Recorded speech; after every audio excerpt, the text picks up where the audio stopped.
La droite républicaine et le centre ont nettement remporté les élections départementales.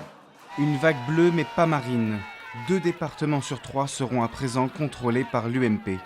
La gauche, qui a souligné une victoire incontestable de la droite, enregistre ainsi un 4e revers d'ampleur en un an. En revanche, le FN, dont les scores confirment l'avènement d'un tripartisme en France, ne remporte aucun exécutif. L'ADN de la moitié des 150 victimes du crash de l'A320 de Germanwings dans les Alpes a pu être recueilli selon les enquêteurs. Ils permettront d'être comparés à ceux des familles des victimes pour identification. Mais la tâche s'avère ardue compte tenu du terrain, très accidenté.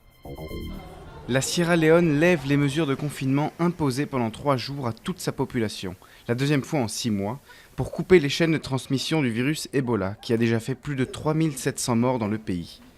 Les quelques 6 millions de Sierra-Léonais étaient contraints de rester chez eux depuis vendredi.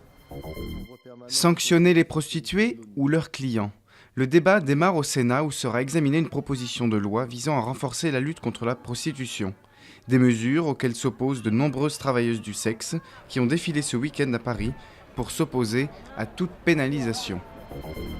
Victoire, c'est avec le sourire de nouveau affiché que le sélectionneur des Bleus, Didier Deschamps, s'est félicité du succès de son équipe en amical face au Danemark 2-0. Une rencontre remportée grâce au premier but en bleu du Lyonnais Alexandre Lacazette, qui sera suivi par le gunner Olivier Giroud juste avant la pause. Les Français terminent ainsi sur une bonne note avant d'affronter la Belgique en juin.